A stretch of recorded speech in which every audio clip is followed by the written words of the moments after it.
ایمان سے پیغام پیدا ہوتا ہے اور پیغام مسیح کے کلام سے۔ ہمارے لیے آج کی پہلی تلاوت مقدس پولس رسول کا خط رومیوں کے نام، اس کا 10واں باب 9 سے 18 آیات مقدسہ۔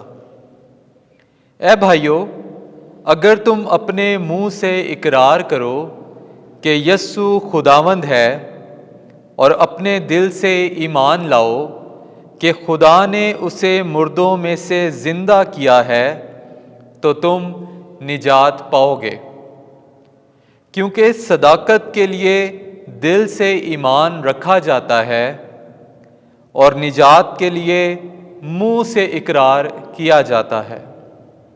چنانچہ نوشتہ یہ کہتا ہے کہ جو کوئی اس پر ایمان لائے گا وہ شرمندہ نہ ہوگا، کیونکہ یہودیوں اور یونانیوں میں کچھ فرق نہیں، اس لیے کہ وہی سب کا ایک ہی خداوند ہے، اور ان سب کے واسطے جو اس کا نام لیتے ہیں فیض مددار ہے، کیونکہ جو کوئی خداوند کا نام لے گا وہ نجات حاصل کرے گا۔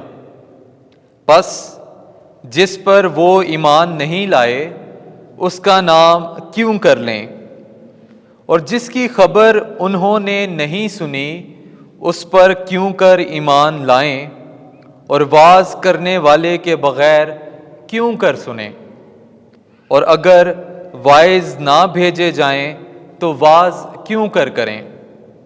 چنانچہ یہ لکھا ہے کہ کیا ہی خوشنما ہیں ان کے قدم جو اچھی چیزوں کی خوشخبری لاتے ہیں، لیکن سب نے یہ خوشخبری نہیں مانی ہے، کیونکہ اشعیاء کہتا ہے کہ اے خداوند، ہمارا پیغام کس نے باور کیا ہے؟ پس ایمان پیغام سے پیدا ہوتا ہے اور پیغام مسیح کے کلام سے۔ مگر میں کہتا ہوں، کیا انہوں نے نہیں سنا؟ البتہ ان کی آواز تمام روئے زمین پر اور ان کا پیغام دنیا کی انتہا تک پہنچا ہے۔ پاک کلام کے پڑھے اور سنے جانے پر خدا کی برکت ہو۔ زبور 19 جماعتی جواب۔ ان کا پیغام دنیا کی انتہا تک پہنچتا ہے، افلاک خدا کا جلال بیان کرتے ہیں اور فضا اس کی دستکاری کی خبر دیتی ہے۔ دن سے دن بات کرتا ہے اور رات کو رات معرفت دیتی ہے۔ جماعتی جواب۔ ان کا پیغام دنیا کی انتہا تک پہنچتا ہے۔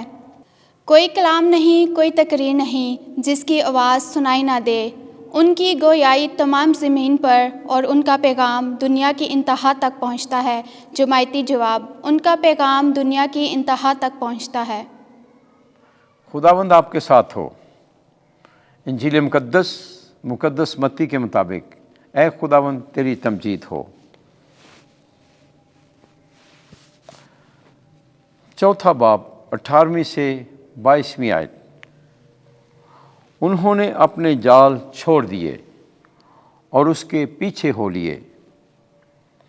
ایک دن جب یسوع جلیل کی جھیل کے کنارے پھر رہا تھا تو اس نے 2 بھائیوں، شمعون کو جو پطرس کہلاتا ہے اور اس کے بھائی اندریاس کو جھیل میں جال ڈالتے دیکھا، کیونکہ وہ ماہی گیر تھے، اور ان سے کہا کہ میرے پیچھے چلے آؤ کہ میں تمہیں آدم گیر بناؤں گا۔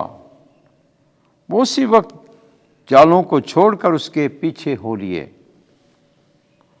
وہاں سے بڑھ کر اس نے اور 2 بھائیوں زبدی کے بیٹے یعقوب اور اس کے بھائی یوحنا کو اپنے باپ زبدی کے ساتھ کشتی پر اپنے جالوں کی مرمت کرتے دیکھا اور انہیں بلایا۔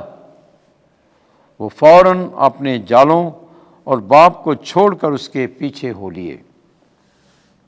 انجیل مقدس کے وسیلے سے ہمارے گناہ معاف کیے جائیں۔ اے مسیح تیری ستائش ہو۔